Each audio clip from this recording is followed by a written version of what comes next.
고린도전서 16장 1절에서 12절 성도를 위하는 연보에 관하여는 내가 갈라디아 교회들에게 명한 것 같이 너희도 그렇게 하라.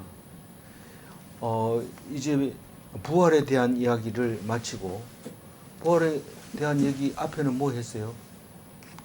부활 전에는 방언. 방언에 대해서 이야기를 하고 또 그 앞에는 뭐 사랑에 대해서 이야기를 하고 그리고 이제 다 이야기하고 오늘부터는 행정적인 거를 이야기하고 인사 뭐 이런 거 형식적인 걸 이야기하고 있습니다.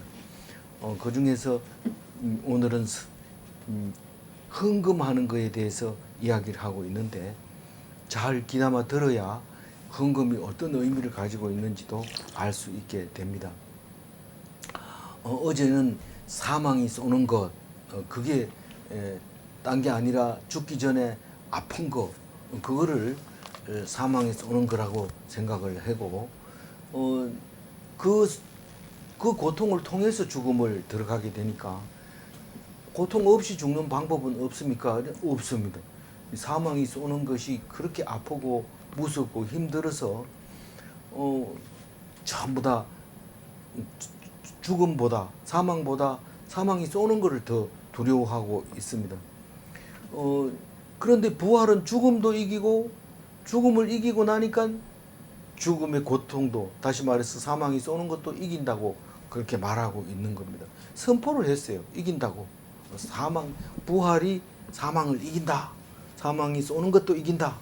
그렇게 합니다. 그래서 어지간히 아파가지고는 견딜 수 있는 거죠. 왜냐하면 안 죽으니까요. 그래서 사람들은 다 죽음을 두려워하지만 부활을 믿는 그리스도인은 똑같이 두려워해도 그래도 분명히 산다는 것을 알고 있기 때문에 다른 거죠. 그래서 사람은 죽음의 고통을 죽음보다 더 두려워하는 모습을 볼 수 있는데 그것은 어디서 볼 수 있냐면 병원에 사람들이 떼거리로 모이는 것을 보면 알 수 있습니다. 오히려 장례식장에는 사람들이 점점 줄어들고 장례는 죽으면 막 간단하게 빈소도 안 차리고 이제는 그 간단하게 이렇게 끝내버리는데 이 죽기 전에의 사망이 쏘는 거에 대해서는 엄청 힘들어하고 돈 있는 돈을 다 쏟아가면서 견디려고 애를 쓰는데 결국은 죽죠. 그거에 의해서. 그래서 우리가 부활한다, 안 죽는다, 그래 생각하면 우리는 그 고통도 이겨낼 수 있을 겁니다. 네, 오늘 1절 16장 1절 보면은 이 헌금에 대해서 이야기를 하는데 자세히 읽어보면 무슨 헌금을 어디다 썼냐 하면은 우리는 일반적으로 교회에서는 헌금 이러면 제일 중요한 게 목사 사례비 주는 게 제일 급한 건데 그래서 사람 좀 많이 모인 교회에는 이 헌금이 좀 줄어들면 바로 목사 사례비를 줄이는 그런 습관이 있습니다.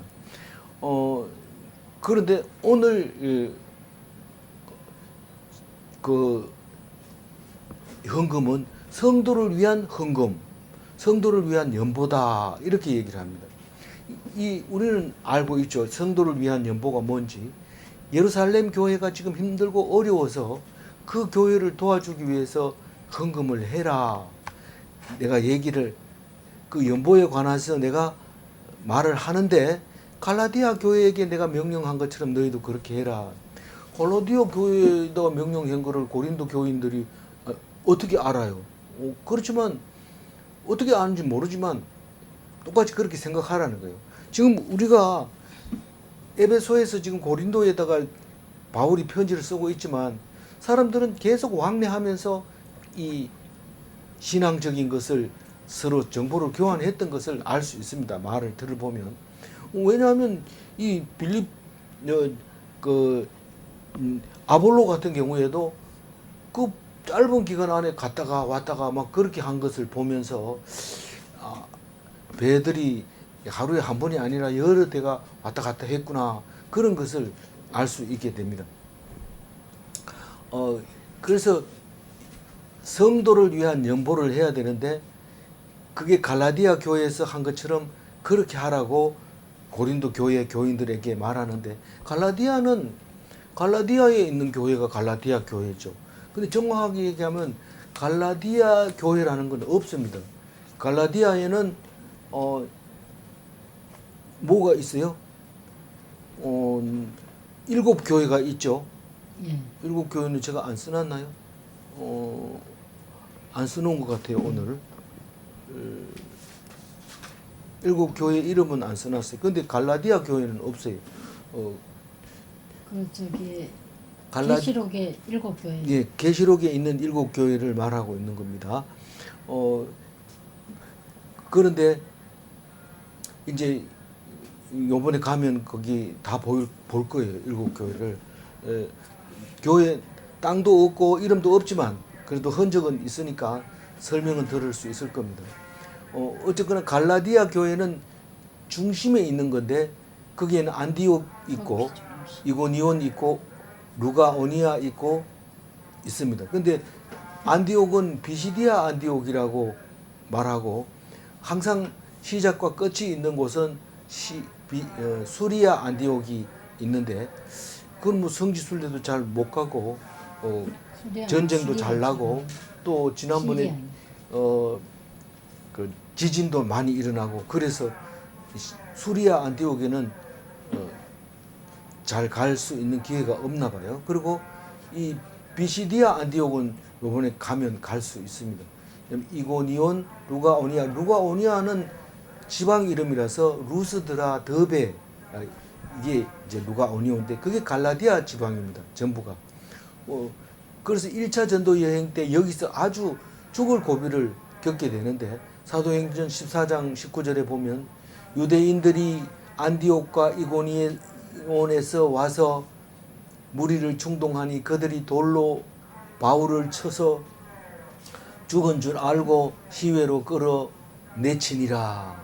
내쳐버린 거예요. 그 시체 버리는 곳에 집어 던져버린 거예요. 그게 어디서 그랬냐면 루스드라와 더베 지방에서 그랬어요.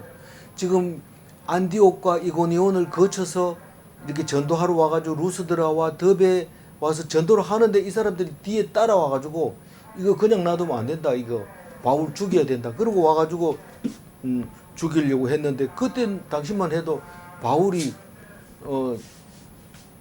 자기가 주도적으로 한 게 아니고 누가 했어요? 요한의 그 삼촌 있잖아요. 마가 삼촌. 바나바. 바나바가 저기 바울을 데리고 1차 전도여행을 떠났는데 그 바나바보다 바울이 더 말을 잘합니다. 그래가지고 막 바울을 죽이려고 했는데 바울 죽었다고 생각했는 거죠. 그게 이제 1차 전도 여행 때 이야기가 사도행전 14장 19절 얘기입니다. 그때 죽을 고비를 겪었으면 결실이 있어야 되지 않냐? 흔 일이 아니고 결실이 있었는데 그때 디모데 조모 로이스가 전도를 받았고 디모데 어머니 유니게가 전도를 받았습니다. 그리고 되돌아옵니다. 되돌아온다는 것은 루스드라와 더베 지방에서 되돌아서 안디옥을 거쳐서 오던 길로 돌아오는 1차 전도 여행을 그래서 마쳤습니다. 그리고 2차 전도 여행은 수리아 안디옥에서 출발할 때 배를 안 타고 다소 쪽으로 자기 고향 쪽으로 북쪽으로 육지로 해서 더베와 루스드라로 갑니다. 그리고 에베소로 가게 됩니다. 그때 루스드라와 더베 지방에 있는 디모데를 데리고 갑니다. 이 디모데가 청년인데 어머니와 그 할머니 이 조모의 신앙을 본받아서 훈련을 잘 받아서 2차 전도 여행 때 따라오게 되는데 그 훌륭한 디모데가 되는 것이죠. 그래서 갈라디아 교회에다가 명인 것처럼 너희들도 그렇게 연보를 해라. 갈라디아 2장 10절에 보면 다만 우리에게 가난한 자들을 기억하도록 부탁하였으니 이것은 나도 본래부터 힘써 행하여 왔노라. 갈라디아서는 갈라디아에게 보내는 편지인데 어디서 썼어요? 예루살렘에서 썼어요. 1차 전도를 마치고 와가지고 예루살렘에서 회의를 하고 그리고 자기가 세워놓았던 교회를 향하여 편지를 보낸 게 갈라디아서입니다. 그러니까 연보 얘기를 한 거예요. 헌금해라. 그게 뭔 말이냐면 다만 이런 말은 우리가 할례를 안 받았는데 할례를 받으라고 자꾸 유대인들이 따라오면서 그러는데 어떻게 할까? 그래서 그리스도인이 다 유대인이죠. 아직까지는 다 유대인입니다. 나중에 이제 바울이 다니면서 전도해가지고 유대인 아닌 사람들이 이방인들이 기독교인이 되는 경우가 있었지만은 1차적으로는 지금 쓰고 있는 데는 유대인들입니다. 그 유대인들이 따라다니면서 바울을 방해를 하니까 예루살렘 회의를 해서 할례 안 받아도 된다. 그렇게 하면서 다만 핏째 먹지 말고 우상의 음식물 먹지 말 그렇게 하자. 그렇게 얘기를 하고 다만 우리가 가난한 사람들을 기억해라. 그러니까 헌금 좀 해라 이 말인데 그게 바울은 늘 텐트를 만들면서 돈을 벌어서 헌금을 했던 것 같아요. 여기서 본래부터 힘써 행해 왔다는 뜻은. 그렇지만 갈라디아 교회 너희들도 나와 같이 같은 신앙을 가졌으니까 헌금을 해라 하고 말했는데 똑같이 고린도 교회도 그렇게 해라 그 얘기를 말하고 있습니다. 그러니까 갈라디아서를 제일 먼저 쓰고 데살로니가서를 쓰고 그 다음에 고린도 전서를 쓰고 이제 고린도 후서는 고린도로 가다가 빌립보에서 편지를 쓰게 되죠. 고린도 후서를. 그리고 고린도에 가가지고는 3개월 있으면서 로마에다가 편지를 쓰는데 그 이야기도 헌금 이야기도 나옵니다. 그래서 고린도 전서를 이렇게 연보 얘기를 하지만 2번밖에 안 합니다. 그렇지만 이 고린도 후서에 가면 연보 얘기를 한 6번 정도 합니다. 길게 자세하게 합니다. 왜냐하면 에베소에서 고린도 사람들에게 헌금해라 이래놓고 또 가다가 고린도로 가다가 빌립보에서 네 아들이 지금 헌금을 많이 하고 있다. 니들 그거 알아라 이러면서 또 얘기를 합니다. 헌금하라고. 그 얘기가 고린도 후서 9장 11절에 나오는데 너희가 모든 일에 넉넉하여 너그럽게 연보함은 그들이 우리로 말미암아 하나님께 감사하게 하는 것이라. 그러니까 고린도 후서는 고린도 교인들에게 보내는 편지인데 너희들이 넉넉한 삶을 넉넉해 가지고 돈이 있어서 너그럽게 연보하는 것은 그 연보를 받을 사람 성도들이 우리로 헌금하는 것으로 말미암아 하나님께 감사하는 것이다 라고 일컬어졌어요. 이게 3차 전도 여행 때 빌립보에서 고린도로 가면서 쓴 편지가 고린도 후서입니다. 그리고 고린도 가가지고 3개월 있으면서 또 편지를 로마에다 쓰는데 헌금 얘기를 합니다. 로마서 15장 26절에 이는 마게도냐와 아가야 사람들이 예루살렘 중 성도 중 가난한 자들을 위하여 기쁘게 얼마를 연보하였음이라. 아니 고린도 전서에서는 갈라디아에 편지 쓴 것처럼 너희들도 헌금해라 이래놓고 고린도 후서에 와가지고는 여기 데살로니가 사람들이 헌금 많이 한다 너희들도 해라 이러고 그리고 고린도에 가가지고는 로마 사람들에게 편지 쓰면서 이 데살로니가 사람뿐만 아니라 아가야 사람들도 헌금 많이 했다. 너희들 내가 예루살렘에 갔다가 헌금 받아가지고 예루살렘에 갔다가 로마로 가려고 하니까 그때 알아서 헌금 내놔라 이 얘기를 하는 게 방금 읽은 로마서 15장 26절 말씀입니다. 그러니까 가면 갈수록 점점 헌금 얘기 많이 하겠네요. 그런 것 같아요. 갈수록 자꾸 헌금 얘기를 많이 하는 것 같아요. 어쨌든 그 얘기가 1절 얘기였고요. 2절 읽어봅니다. 매주 첫날에 너희 각 사람이 수입에 따라 모아 두어서 내가 갈 때에 연보를 하지 않게 하라. 그래서 이거를 자세하게 읽어보니까 세 가지를 얘기를 합니다. 헌금할 때는 세 가지를 지키세요. 이래. 언제? 매주 첫날. 매주 첫날은 이때는 아직 주일이라는 단어를 안 썼습니다. 주일은 로마에서 그레고리 뭐 달력이 생길 때 그때 이제 주일이라는 말을 쓰기 시작했는데 안식 후 첫날을 매주 첫날이라고 합니다. 마지막에 안식하는 거죠. 11조도 하나, 둘, 셋, 넷, 다섯, 여섯, 일곱, 여덟, 아홉, 열 번째를 바치는 게 11조입니다. 양을 숫자를 셀 때 하나, 둘, 셋, 넷, 다섯, 여섯, 일곱, 여덟, 아홉, 열 이러면 이건 하나님께 바쳐지는 양이 되는 거고 그렇게 하니까 안식일은 제일 마지막에 있고 안식일 다음에 첫 번째 날이 주일인데 부활하신 날인데 그게 일요일, 주일이 매주 첫날입니다. 주일날에 헌금을 해야 되고 수입에 따라 헌금해야 되고 수입에 따라 헌금해야 되는데 수입이 많으면 많이 내고 적으면 적게 내는데 얼마씩 내느냐 모릅니다. 아는 것은 11조밖에 없어요.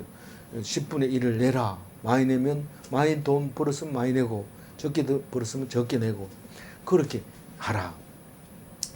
그리고 내가 갈 때 연보하지 마라. 이렇게 하는 거예요. 내가 갈 때 연보. 다시 말해서 눈치를 보고 체면을 보면서 연보하지 마라. 남의 눈 보지 말고 네가 하나님 앞에 드려라. 그 얘기가 세 가지입니다. 주일날 수입에 따라 남들 눈치 보지 말고. 이게 바울이 안 올 때는 헌금이 별로 안 거치는데 바울이 딱 오니까 헌금이 막 불어나는 거죠. 그래 하지 말라는 거죠. 3절 읽어볼까요? 내가 이럴 때에 너희가 인정한 사람에게 편지를 주어 너희의 은혜를 예루살렘으로 가지고 가게 하리니. 너희 은혜가 헌금입니다. 헌금을 가지고 예루살렘에 가려면 누구 한 사람을 뽑아야 되는데 그걸 인정한 사람이에요. 너희가 인정한 사람 한 사람을 뽑아서 내가 갈 때 그 사람을 예루살렘으로 보내라. 이 처음부터 계획이 그렇게 돼 있으면서 자기하고 지금 관계없이 너희들이 사람 헌금과 편지를 줘서 예루살렘에다 이 헌금의 내용과 누가 얼마나 헌금을 했고 하는 것까지 적어가지고 보내라. 그런 뜻 같아요. 내가 이럴 때 이 말은 3차 전도 여행에 너희들 만날 때 그렇게 갈 수 있도록 준비를 다 해놔라. 그 얘기를 하고 있는 거죠. 3절 읽어볼까요? 내가 이럴 때에 너희가 인정한 그 3절 읽었고요. 또 읽어요? 아니요, 4절. 만일 나도 가는 것이 합당하면 그들이 나와 함께 가리라. 그런데 그 헌금 가지고 예루살렘 가는 사람을 내가 같이 따라갔으면 좋겠다. 합당하면 그래 하겠다. 이 말입니다. 성경에서 보면은 자기가 헌금을 가지고 가는 것처럼 기록을 해요. 내가 헌금을 전달하고 그 4절에 그 보면은 사도행전 24장 17절에 보면 그 바울이 체포를 당하잖아요. 그 가서 헌금을 딱 갖다 주고 거기서 유대인들에 의해서 고소를 당해서 붙들려서 이제 로마로 압송해 갑니다. 너는 로마 사람인데 왜 너희들이 재판하냐? 이러니까 그럼 로마로 가자. 그래서 자동으로 가게 됩니다. 그 전에는 자기 자비량으로 로마로 가야 되는데 뭐 죄인으로 호송 지키는 사람까지 그 군대까지 주면서 호송해가지고 로마 보내도록 그렇게 해놨으니까 바울은 너무 좋은 거죠. 하나님께 감사한 거죠. 뭐 맞다가 지금은 보호를 받으면서 로마로 가게 됐으니까 아주 잘 된 거죠. 겉으로 보기에는 뭐 죄인으로 가는 거니까 좀 그렇지만 그때 그 사람들이 알고 있었어요. 이 사람들이 호의를 하고 간다는 거 알고 그 죄수 운반할 때 이 사람들이 숨어 있다가 죽이려고 그랬는데 그 정보를 또 알아가지고 못 죽이잖아요. 뭐 그런 얘기는 사도행전에서 할 때 하고 그 여러 해 만에 내가 내 민족을 구제할 것과 재물을 가지고 와서 헌금을 드렸다고 내가 죄가 없다는 얘기를 막 이렇게 어필할 때 이 말을 하게 됩니다. 사도행전에서. 그래서 그,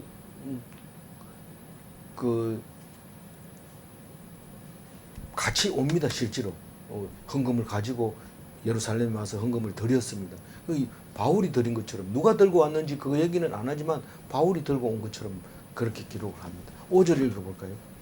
내가 마게도냐를 지날 터이니 마게도냐를 지난 후에 너희에게 가서 이게 이제 고린도로 가려면 배를 타고 유럽으로 건너가서 제일 먼저 네아폴리에 도착해서 빌립보를 거쳐서 데살로니가 거쳐서 베레아로 해서 전도하면서 쭉 이렇게 2차 전도 여행은 그랬지만 3차 전도 여행은 전도하는 얘기는 없고 이 들렸던 얘기만 쭉 합니다.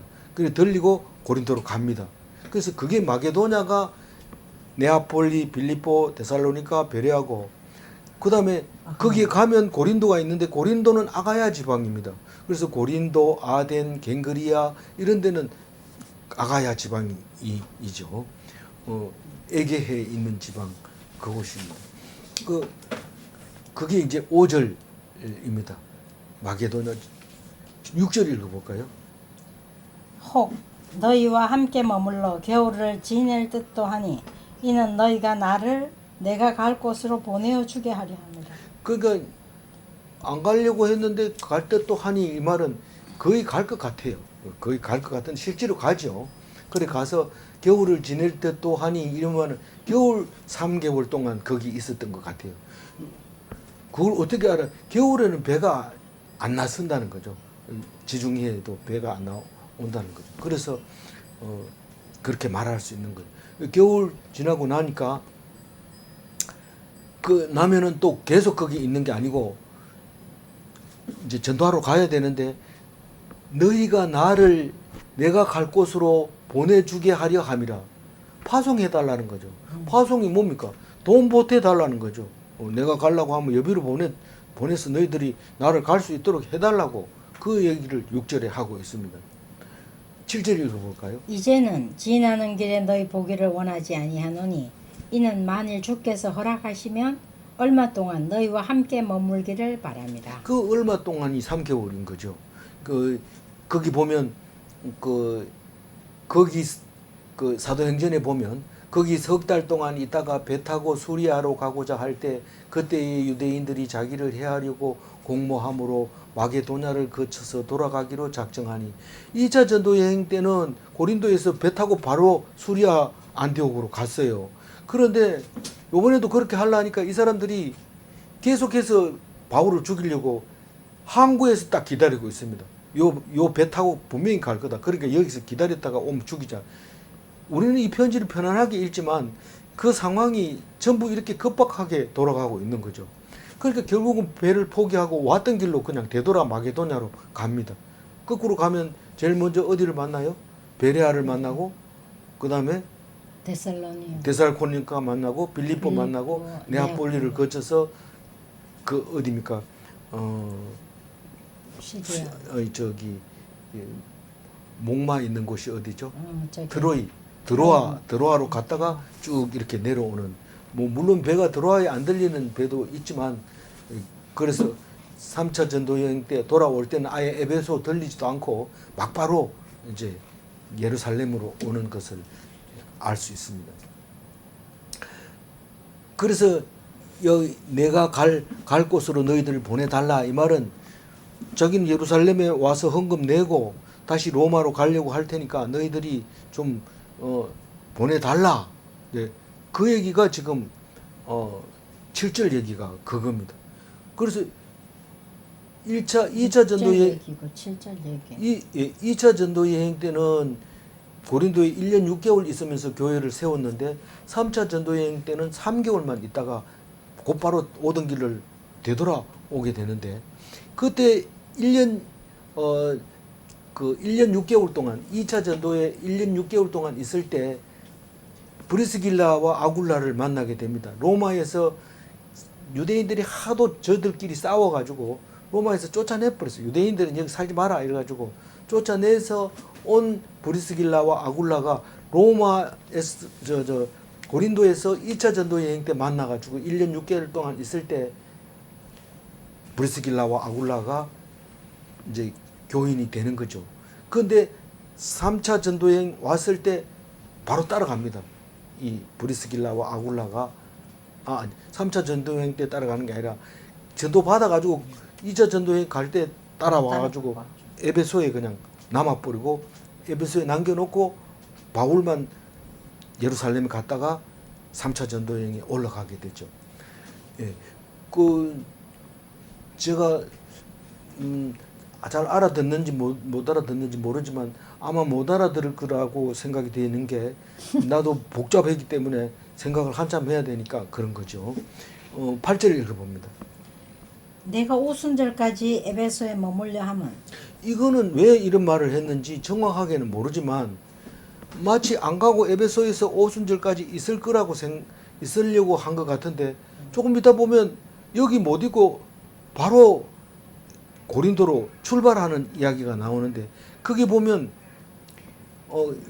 여기 안 적었어요. 제가 안 적었는데 이 편지를 아마 보내고 얼마 안 있어 가지고 막 난리가 났던 것 같아요. 싸움이 일어나고 막 그 소동이 일어나서 그냥 동행을 먼저 보내고 내 따라갈게 그러고 보내버리고 자기 혼자 있다가 한참 있다가 다시 출발해서 이제 고린도를 향해서 오고 있는 그 이야기가 다 사도행전에 나오는데 이 오순절 얘기를 해야 되니까요. 머물려고 하는 얘기도 해야 되지만 오순절 얘기도 해야 되는데 사실은 오순절까지 안 가려고 했는데 가게 되는 이야기가 거기 나오지만 근데 돌아와가지고 오순절 전에 예루살렘으로 가야 됩니다. 그래서 엄청 바빠요. 오순절하고 편지 썼을 때하고 얼마나 차이 납니까? 그러면 이 편지 썼을 때는 최소한 겨울 지나기 전이니까 한 10월 달 정도 편지를 늦게 써도 10월 달쯤 썼을 겁니다. 그러면 겨울 석 달 지나고 그리고 봄이 오면 출발해서 오는데 오순절은 언제입니까? 봄이 오고 춘분이 지나고 보름이 지나고 주일이 되면 그게 부활절입니다. 부활절이 6월절입니다. 우리는 6월절을 안 하고 부활절 이렇게 하고 부활절 지나고 50일 지나면 오순절. 부활절 지나고 7주일이 지나면 오순절인데 오순절이를 안 하고 성령 강림주일이라 그래요. 그러니까 성령 강림주일이 올해 2026년 같은 경우에는 5월 말이었어요. 5월 말이었으니까 이 5월 말 될 때까지 에베소에 있으려고 했는데 고린도로 갔다가 돌아올 때는 엄청 바빠요. 그 헌금을 들고 돌아가지고 예루살렘으로 가려면 바쁜데 바쁜 이야기가 이제 사도행전 20장 16절에 나오는데 바울이 아시아에서 지체하지 않기 위하여 에베소를 지나 배 타고 가기로 작정하였으니 이는 될 수 있는 대로 오순절 안에 예루살렘에 이르리고 급히 감이라. 그래서 에베소에 안 가고 그 에베소에 못 들리고 그 항구 이름이 뭡니까? 그 항구에서 장로들을 오라고 그래요. 오라고 그래서 거기서 이야기를 하고 작별을 합니다. 막 말리고 난리 법석을 떨고 가면 큰일 납니다. 이제 붙들려 가지고 죽습니다. 이러고 막 그런데 나는 간다. 그러고 출발해서 오는데 이 오순절 안에 오려고 부쩍 빨리 움직이는 것을 볼 수 있습니다. 9절 읽어볼까요? 내게 광대하고 유효한 문이 열렸으나 대적하는 자가 많습니다. 그러니까 이 광대하고 유효한 문이 열렸다는 것은 전도의 문이 열렸다. 우리가 좀 쓰는 말이 아니긴 하지만 전도의 문이 활짝 열렸는데 그런데 저항도 만만치 않습니다. 메시지 성경은 저항도 만만치 않습니다. 이렇게 써놨어요. 그러니까 대적하는 사람들이 또 많았다는 거죠.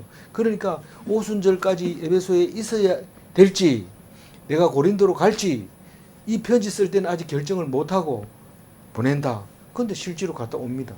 9절 읽었으니까 이제 10절 읽어보세요. 디모데가 이르거든 너희는 조심하여 그럴 두려움이 없이 너희 가운데에 있게 하라.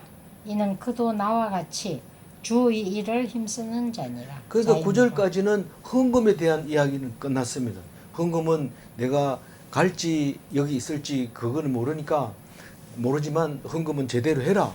그렇게 얘기하면서 이제 딴 얘기를 하는데 이 편지를 들고 디모데가 가게 될 거다 그럽니다. 근데 이 앞에 보면 편지 전달자가 디모데가 아니고 누구라고 했어요? 디도. 아니 제일 1장 1절에 나오는 사람 이름이 있죠. 바울과 누구는 내가 적어 놓은 것 같은데 안 보이네.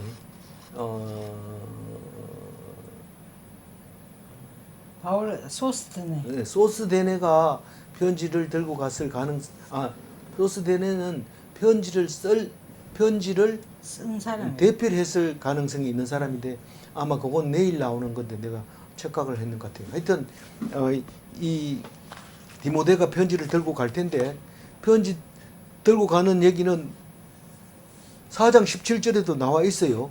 이로 말미암아 내가 주 안에서 내 사랑하고 신실한 아들 디모데를 너희에게 보내었으니 그가 너희로 하여금 그리스도 예수 안에서 나의 행사 곧 내가 각 교회에서 가르치는 것을 생각나게 하리라. 이 그냥 편지만 들고 가는 심부름꾼이 아니고 거기 사역자로 거기에 보냈다고 얘기를 하고 있는 겁니다.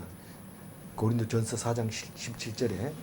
그래서 보내니까 다시 한번 얘기하는 건 이제 마무리하니까 이 조심해서 함부로 하지 말고 두려움 없게 하고 겁주지 말고 너희 가운데 있게 하라. 따돌리지 말고 함께 해라.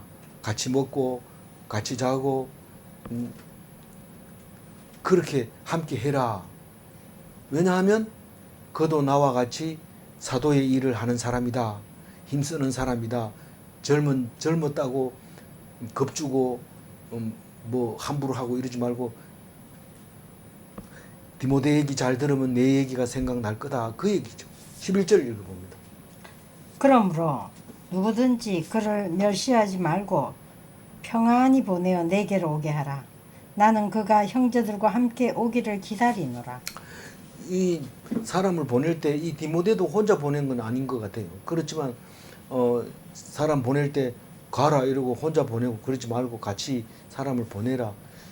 멸시하지 말고 어리다고 멸시하지 말고 평안히 보내어 내게로 무사히 오게 하라. 이 말은 잘 있다가 오게 해라. 혼자 보내지 말고 동행자를 꼭 같이 보내라. 위험하기도 하고 뭐 혼자 가면은 오리도 못 갈 거를 둘이 가면 심리 간다 하잖아요. 그러니까 우리 그렇게 세심하게 디모데를 그렇게 성의 있게 기록하는 것을 볼 수 있습니다. 12절 읽어보면 형제 아볼로에 대하여는 그에게 형제들과 함께 너희에게 가라고 내가 많이 권하였으되 지금은 갈 뜻이 전혀 없으나 기회가 있으면 가리라. 이거 형제 아볼로라 하는 걸로 보면 이 디모데는 가라 하니까 가니까 이거는 우리와 같다, 나와 같다, 동급이다. 그러니까 사도로서 역할을 잘 충분히 하다. 내가 얘기하면 내 말을 다 기억날 거다. 그렇게 말하지만 아볼로는 형제 아볼로라고 얘기하면서 거기서 아볼로에 대해서 아볼로가 간다면 괜찮지만 안 간다고 하는데 아볼로에 대해서 높일 필요는 없습니다. 그래서 왜냐하면 아볼로파가 들으면 뭐 난리 날 수도 있으니까 그냥 형제 아볼로라고 한 것 같아요. 그렇게 하면서 그 디모데 가는 팀에 같이 따라 보내려고 함께 가라고 여러 번 권했지만은 갈 뜻이 없다. 전혀 없다. 그러니까 나중에 기회가 있으면 보내겠다. 아볼로를 혹시 기다린 사람이 있거든. 그렇게 해라. 안 기다린 사람이 있으면 그거 상관없이 기다리는 사람을 위해서 이 말을 하고 있는 거죠. 근데 아볼로는 왜 안 가려고 했을까요? 지금 현재 에베소에서 그 두란노 서원을 하면서 저기 바울과 같이 일을 하면서 생각해 보니까 이게 굉장히 어려운 거예요. 쉬운 건 줄 알고 가가지고 맨 처음에 브리스길라와 아굴라 얘기를 듣고 그 고린도 가라 이러니까 알았다 이러고 바로 파송을 받았어요. 그 바울이 오기 전에 듣고 가서 바로 파송 받아가지고 가가지고 해보니까 파당이 일어나 버리는 거죠. 그래서 혼쭐이 나가지고 여기 와가지고 딱 들어보니까 이게 아닌 거예요. 뭐 이게 남을 잘못했다 이러니까 파당이 일어나는 거죠. 그럴 수도 있다. 그러니까 그게 그렇다라고 얘기를 했으면 파당이 일어날 일이 없는데 괜히 아볼로가 고린도에 가가지고 안다고 좀 떠들다가고만 아볼로에게 바울에게 게바에게 예수에게 그리스도 예수파 뭐 이렇게 파가 많이 갈라졌는데 이게 그래서 혼쭐이 나고는 자신감이 없어진 거죠. 그 파가 갈라지는 게 너무 두려웠던 거죠. 그래 안 가려고 그러는 거예요. 그래서 못 갑니다. 그래서 그 사도행전에서 어떻게 해요? 그가 회당에서 담대히 말하기를 시작하거늘 브리스길라와 아굴라가 듣고 데려다가 하나님의 도를 정확히 풀어 이르더라. 이게 3차 여행을 준비하고 있을 때 에베소에서 브리스길라가 아굴라가 아볼로에게 가르치는 이야기가 사도행전 18장 26절에 나온 얘기죠. 그러니까 그 브리스길라가 아굴라가 안 가르치기 전에부터 이 성경 실력이 대단했던 거죠. 그러니까 막 떠들고 사람들을 사로잡을 정도였는데 딱 가르쳐 주니까 맞나 그런 고린도 파송시켜주면 내가 갈게 이러고 가가지고 일을 저지르고 그냥 이렇게 돌아오게 됐죠. 바울이 여기 에베소에 와 있다 하니까 되돌아온 거죠. 와가지고 같이 사역을 하고 있는 거죠. 2절 읽고 마무리합니다. 매주 첫날에 너희 각 사람이 수입에 따라 모아두어서 내가 갈 때 연보를 하지 않게 하라. 이 헌금은 하나님께 드리는 것입니다. 헌금은 사람 눈치를 봐서는 안 됩니다. 질문합니다. 수입에 따라 드리는 헌금은 11조인가? 네. 두 번째, 고린도 교회의 헌금은 예루살렘 교회에 전달하는가? 그렇습니다. 기도하겠습니다. 하나님 감사합니다.